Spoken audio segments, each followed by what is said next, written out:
develop your skill sets around leveraging technology to help you better understand what the next question is going to be, what the next need is going to be. If I need to develop a thought piece and it's an area that I'm very familiar with, I have no problem looking at a chat GPT or looking at some other solution to help me really frame the narrative around it, understanding that I can add value to it.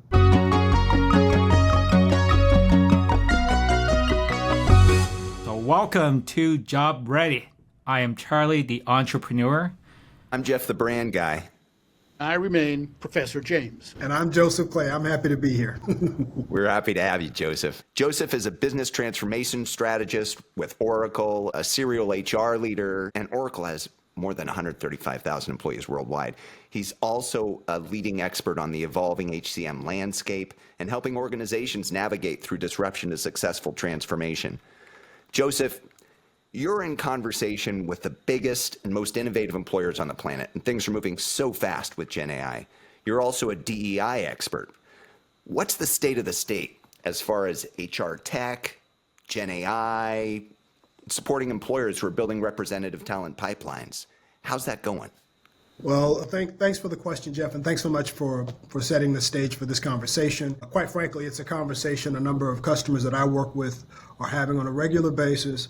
I think, and it's being triggered by a couple of key need signals. One, of course, there's a change in the administration, and I think there's a renewed focus, not just on the idea of DEI, but how it's administered and whether there's the right level of fairness, and most importantly, is it giving you the right outcomes from a corporate perspective. So I appreciate the question. Here's where we are right now. And this is a conversation I had the privilege of having this week with one of my customers. There will be a renewed focus on certain aspects of DEI, primarily a real desire to understand if compensation is being impacted by metrics that have been built around DEI.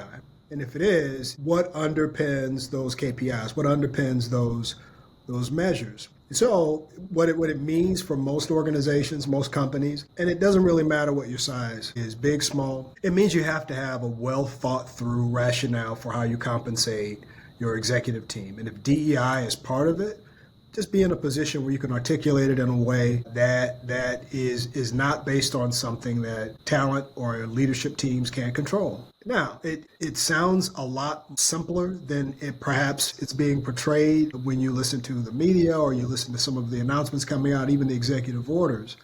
But at the end of the day, I challenge customers to really look at what's changing. I liken it to, if you look at a tree, you can pay attention to the leaves, you can pay attention to the limbs, but it's a good idea to look at the base of the tree to get an understanding of what's really changing.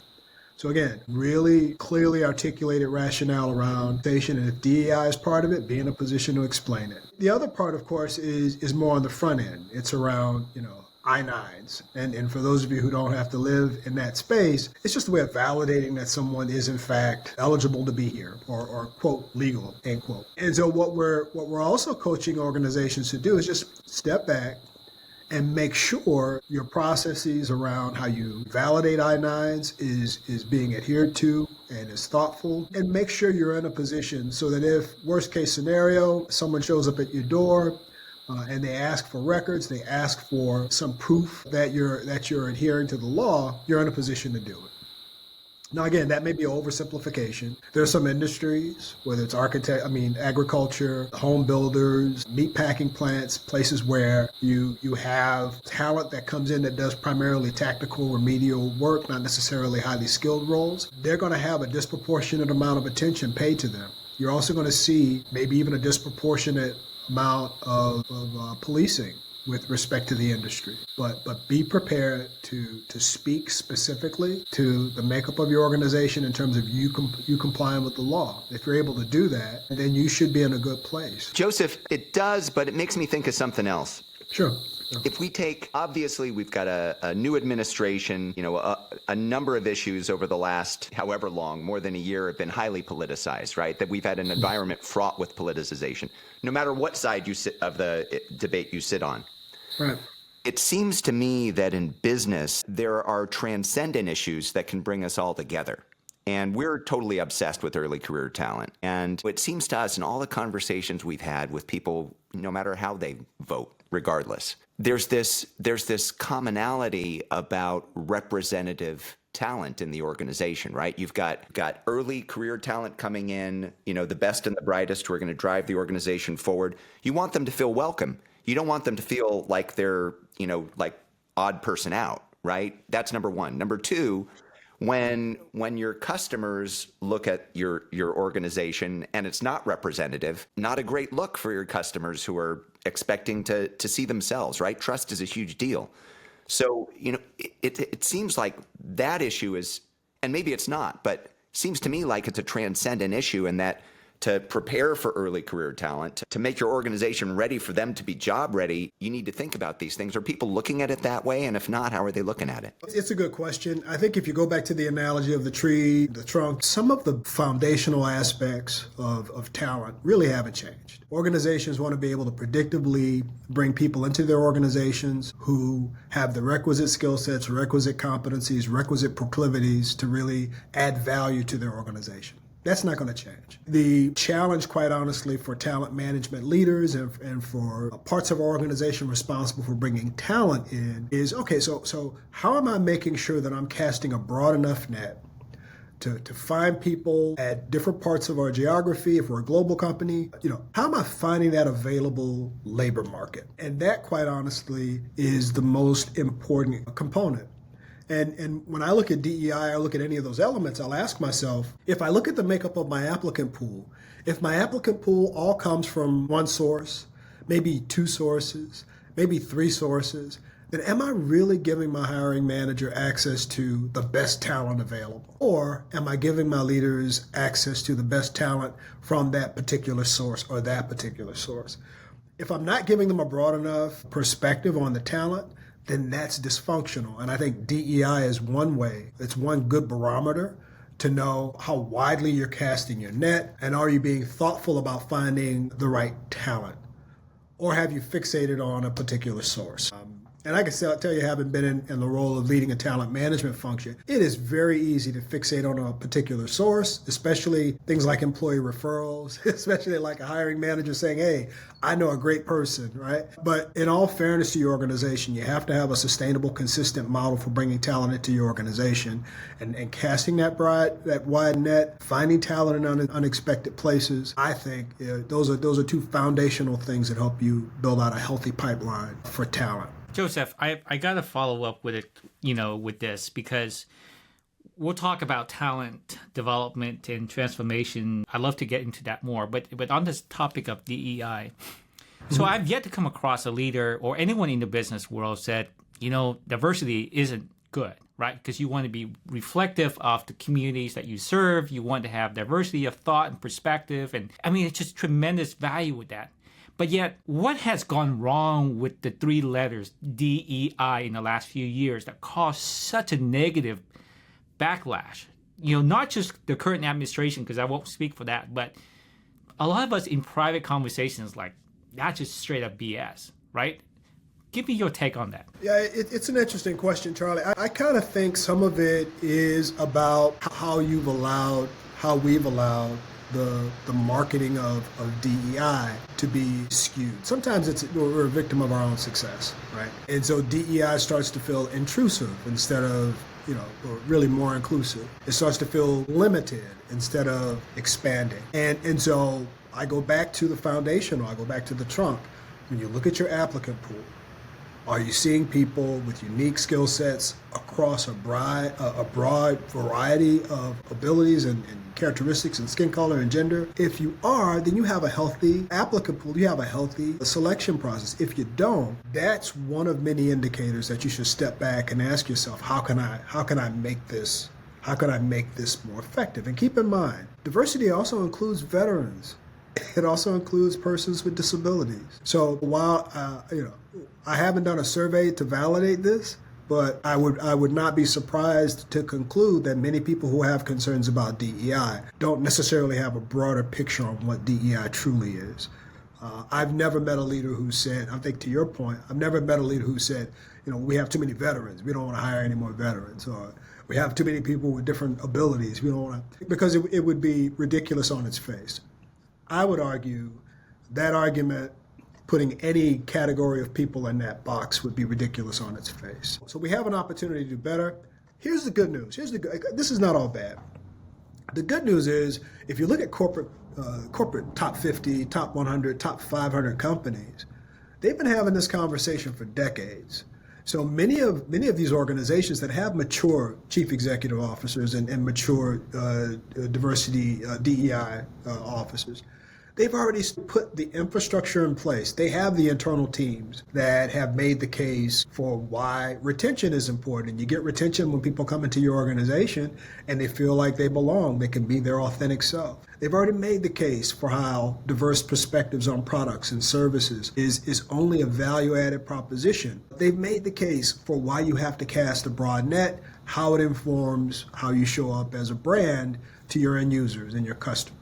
So we're actually not in as challenging a place, because when the question is asked, is diversity important? You're hearing companies change how they're labeling it. They're moving from DEI to maybe focusing just on inclusion, maybe focusing on some version of equity. And again, my hat goes off to many of these companies that have already reached the level of maturity where they could truly articulate why this particular aspect of their culture is so important. Thanks, Joseph. You really put a great context on that, especially when you noted that a lot of people probably don't see the broad perspective of what that is. Now that we're moving into the age of AI, and specifically generative AI, and in human resources, I heard that from 2023 to 24, a number of HR leaders conducting generative AI pilots and planning implementations doubled. But at the same time, now that only about a third plan to add generative AI human roles in the near future. From my perspective as an educator and a researcher, I often look at the Gartner hype cycle. I don't know if you're familiar with that, but I believe that where we are right now with AI and generative AI, Gartner believes this too, is past the peak of inflated expectations. And now we've got to slog through the trough of disillusionment until we get to that so-called slope of enlightenment. So being familiar with that sort of pattern in new technologies, how do you think that the best applicability or the best cases would be for HR folks to get comfortable and then actually sort of roll out some of the things that generative AI can do? Yeah, I mean, a lot to unpack, but at the heart of it, it comes down to, how do you move beyond the hype of the moment and make a clearly articulated business case for making this meaningful investment in a technology? And I think it starts off with how you make an intelligent decision about anything. You first look at current state. All right, is this technology mature enough to really warrant this investment? The short answer is yes. I work for Oracle. There's no surprise there. And the investments we've been making at Oracle has been going on for decades. We're at a point now where we're operationalizing even workflow. If you look at things like AI agents. So the technology is at a point where it's worth building a compelling case around. The second piece is when you get into any technology. Quick question for you guys. What percentage of digital transformations succeed in terms of getting the desired outcomes? After you've made the investment, after you've done the implementation, how many of them are deemed successful? That's a great question. Just a percentage. Give me a guess. I'm going to completely guess. 50%? Okay. Close. 25%. I'd say less than 50%. Charlie's close. 30%, roughly 30%. So think about that. That's nearly a 70% or so failure rate. And what do we mean by failure? Not that the technology doesn't work. The technology usually works. What tends to fall down are you haven't set the stage to effectively manage the change. Even a thing like manager self-service, employee self-service, feels like you're pushing work on to me, HR team, as opposed to bringing me along and helping me understand and building the case throughout on why it's a good use of your resources. So that's first and foremost, I'd say, Professor James, the idea that the implementation has to be thoroughly thought through as part of your business case. You have to communicate what that change strategy is. And more importantly, I call it the WIFM, kind of what's in it for me. You have to be able to articulate regularly, consistently, why this investment makes sense and why it's going to speak to the needs of your end users. If I'm a newly hired employee, how will this help me, manage a career path? I think that same mindset has to apply to AI. So when I listen to my customers as we talk about AI and even generative AI, which is a slightly change on it, understand the need signal is coming from a different place. So when companies would move from on-premise systems to the cloud, it was all about end user experience. It was all about being able to transact faster, better, greater accuracy. Today, the need signal is coming from your board. It's coming from your CEO. And the drive is less about a technology and more about an outcome. They're saying, give me my 30% productivity. I'm all of my colleagues, every magazine I open, every thought piece I read tells me I should be getting more out of my people if I've deployed this. So go and deploy it and give me back my benefits. That's where you start. You start building your business case around the trunk. Does AI create greater productivity? Absolutely. But that productivity has to be communicated out to the end users in terms of, we're going to free you up so you can do more value-added things. We're going to take you away from the tactical work so you can double down on creating a great customer experience, or being ridiculously innovative, or providing top-notch products. That communication not only has to be part of your communication strategy, but also has to be part of how you build your business case. The investment. How do you rationalize an investment like AI? I would argue you don't want to do it within a 12-month period. You want to break it out into a 3 to 5 year period and say, hey, we're going to make this front-end investment. And over the course of this window of time, we expect not only to return these efficiencies, but also to get rid of redundant technology that's not necessarily bleeding edge. Also, to find ways of leveraging the innovations that we've been able to find because people are thinking differently, and be able to really articulate that in terms of true savings. It feels complicated, but if you go back to the basics, how am I going to build a business case? Do I have the skill sets internal to my organization to pull this off? What are going to be the real outcomes articulated in 3 to 5 year windows? And, is the technology that I'm seeking ready for prime time? I think if you take that kind of methodical approach to it, you're going to put yourself in a far better position to get the outcomes you want. Joseph, Wow. is that the HR org responsible for that transformation rolled out, right? Because when people think about HR, and I know it's loaded, there's a lot of functions within the HR, but when people think about HR in general, they think it's either pretty practical, such as benefits and records, all the way to the negative end of the spectrum, which is like employer relations and such. But not too many people think about HR in this kind of a transformation, especially when we are now front and center living in the AI augmented workplace, right? Tell me something I don't know there. I mean, tell me something that is most people don't think about HR in that sense. Yeah, it's a good question, Charles. When I think about kind of the journey of the human capital function, and if we think about kind of the sense of urgency around evolving and managing transformation, and let's just say since COVID, let's just use that tight window. Two things really jump out, right? So the first evolution I've seen in HR, and I've been in HR for 25 years now, and in my current role closer to 30, kind of living in the space. The role has evolved from risk mitigation, compliance. Those things are still important, but over-indexing on let's reduce risk, let's make sure we have compliance, whether it speaks to training, whether it speaks to employee relations.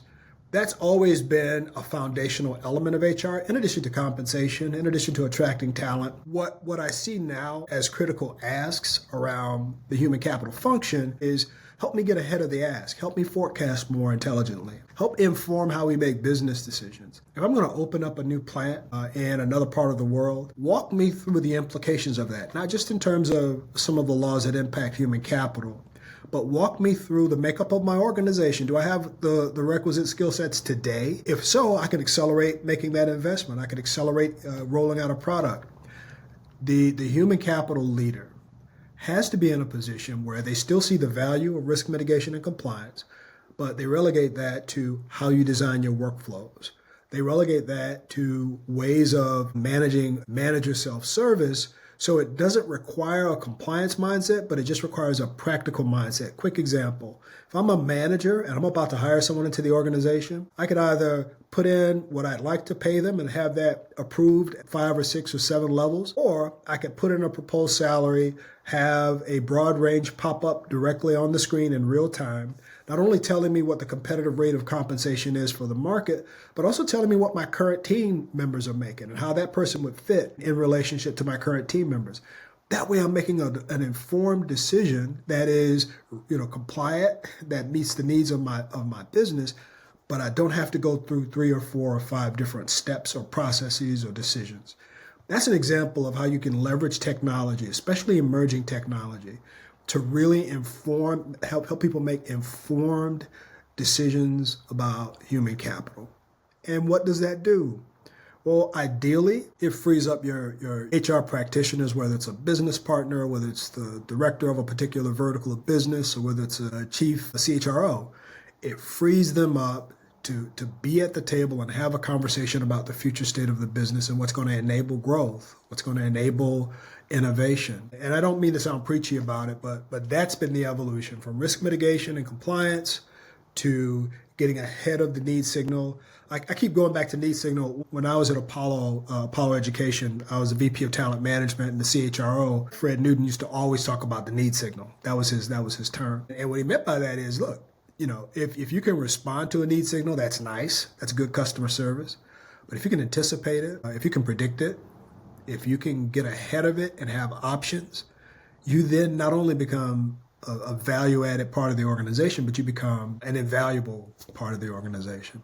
Apologies for the long answer, but that's an articulation of kind of the evolution of the HR function and kind of where I see it going and where it has to be. I'm smarter because of that response, Joseph. But I gotta call that one more piece. Sorry, Jeff and James. I love this conversation. I'm gonna point out an elephant in the room at the moment, right? AI has come on super strong. I mean, you cannot have a conversation today in the workplace without AI being mentioned in some way, shape, or form. For a lot of incoming talent, they now have to figure out, how do I demonstrate my AI competency in order to stand out among the folks?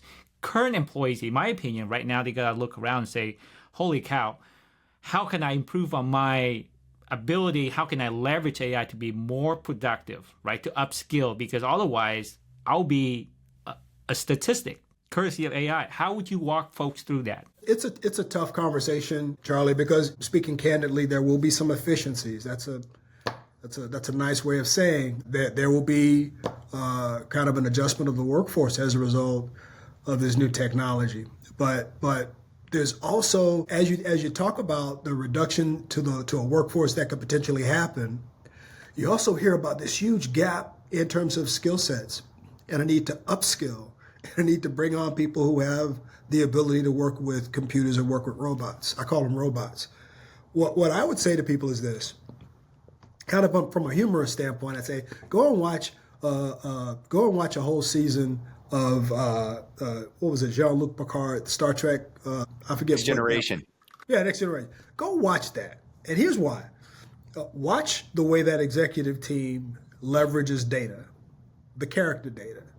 Understand something. Data is not a human being. Data is artificial intelligence in the room, literally. Ask yourself, what does that interaction free them up to do?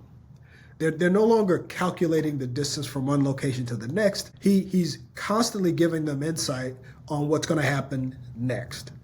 So develop your skill sets around leveraging technology to help you better understand what the next question is going to be, what the next need is going to be. If you find yourself fixating on tactical work, if I need to develop a thought piece and it's an area that I'm very familiar with, I have no problem looking at a chat GPT or looking at some other solution to help me really frame the narrative around it, understanding that I can add value to it. So think about how you can work to accelerate your wisdom by using technology to help, again, reposition the value of the tactical. Last thing I'd say to that, there is a risk. There's a huge risk. We have people in the workforce. My generation is a good example of it. I'm a Gen X. We got to a place of wisdom by doing a lot of tactical work, right? By doing a lot of grunt work coming into organizations. So how do we replace that so that we can continue to have people coming into the organization and having those experiences that create wisdom for them? I think that's a great use case for leaders in the learning space, but also leaders of industry. How did they get to a place of wisdom? So the ability to capture those experiences, I think, is just one of many examples of the way we have to transform how we think. How am I going to use technology? How am I going to upskill and bring people into my organization who are going to be capable day one? How am I going to evaluate and think about what true skill sets are in this new environment? And the rate of kind of the metabolic rate around this is different. That's what's so challenging about it. But it's work that's well worth doing. Joseph, yeah, that's really good, especially with the notion of the tactical work that needed to be done by generations that maybe were born in the 20th century. Just to continue my metaphor about that hype cycle, this slope of enlightenment, now we see what it can do, and we want to get to the so-called plateau of productivity, where, for example, the internet first came out. Email, people didn't quite know what to do with it, so it wasn't yet in the mainstream, but now the internet's become a utility. I think that within 5 years, AI and those technologies around it will have become a utility to where the familiarity will allow people, even those born in the baby boomer generation, Sure. To be more productive with that. How do you see management actually adopting these tools, or do you think they'll always sort of stay in a okay, just tell me what I need to know in the executive summary kind of place? Yeah. Again, you guys are asking some really good ones. I think, and this is just my perspective on this. I think what you're going to see accelerated is the rate of learning by people who normally relied on others to help them make decisions. So if I'm the C-suite executive, I need to make a decision on relocating a plant, or making a product line change, or offering even a new curriculum. If you look at higher ed, for example, I'm accustomed to bringing in, my experts to inform how I make that decision. That conversation with subject matter experts is going to evolve from what's the information to what's the recommendation, and why are you giving me that recommendation instead of the other recommendation? And so the pathway to success is no longer going to be how effectively can I aggregate data. It's going to be how quickly can I understand the trends, what those trends mean to my industry, and how can I most effectively communicate a perspective, a professional and informed opinion on what we should do next. So there's going to be an ongoing need to have the ability to communicate effectively. That's going to be important. An ongoing need for looking at information and developing insight from that information, whether it's trends or other forms of recommendations. And then for executives are going to have to evolve in terms of how they leverage those teams. Teams may be smaller. The need to have a huge conference room to drive these decisions, that may go away. You may walk in one day and see a desktop device helping you make that decision and playing the same role that data plays on Star Trek. Those are some of the changes. Now, the good news, if it's good news. If you look at the demographic shift that's happened, I think the boomers have one of the largest generations in known record, followed by my generation, which is a lot smaller. What that means is there's this plateau of talent and wisdom. And as the boomers continue to leave the market and extras come in, and now even extras are leaving the market, there's still a significant gap in terms of maturity and in terms of leadership ability that I think is an opportunity for those who are in the workplace to step into it. I think the bridge is AI. I think the bridge is understanding how to leverage emerging technology to accelerate your wisdom and put you in a better position to help drive decisions from a proactive and futuristic perspective. Excellent example in reference to data. I think a lot of folks can get their head around that example that you just gave. So very well spoken. Thank you, sir. Joseph, the perspective that you articulated today was just beautiful. If anybody sings HR and HR transformation, it's you, man. It was great stuff. I think a lot of people in our audience will be interested in either following what you follow or following your work. If somebody was right here in front of you and they said, I want to learn more about this, what would you say they should read, watch? Well, that's an excellent question. I appreciate the compliment. I'm on LinkedIn. Hopefully I'm pretty easy to find. Hopefully there aren't a whole lot of Joseph Clays out there, but what I try to do on a regular basis, Jeff, is put out different thought leadership really around technology. I also think, there are some great sources. HRPA, a Human Resource Policy Association, they do a lot of really compelling, smart work, especially in terms of changes that we see with changes in administration and what it means to things like DEI and other things. And I think that's going to be a great place to focus your lens as we start to see the administrative component of government continue to change. Maybe we may live in a world where there isn't a Department of Education or Labor. That may happen. So I think that's a good source. SHRM is also a good source. I think SHRM does a good job of kind of operationalizing what's happening in the broader ecosystem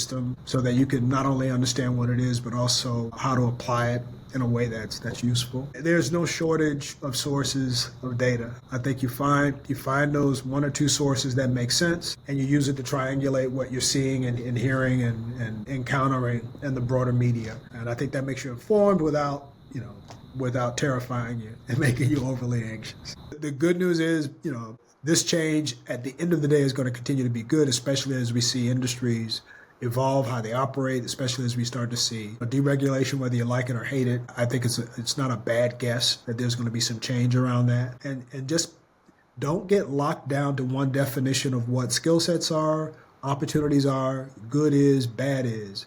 Be open to the changes that are about to happen, because you probably can't stop them from happening. And just understand that this evolving technology is not necessarily something to be afraid of. It's actually going to be complementary, and you're using it right now. Whether you're at home, whether you're using certain platforms, a lot of it is informing how you show up right now. Like it or not, right? Like it or not is here. Well, Joseph, we've learned a ton, and thank you so much for sharing your wisdom and perspective with Thanks, us. guys. So with that, fun. on behalf of Job Ready, this is Charlie the Entrepreneur. I'm Jeff, the brand guy. And I'm Professor James. Joseph, guys. great to have you with us, and please come back anytime. Thank you so much.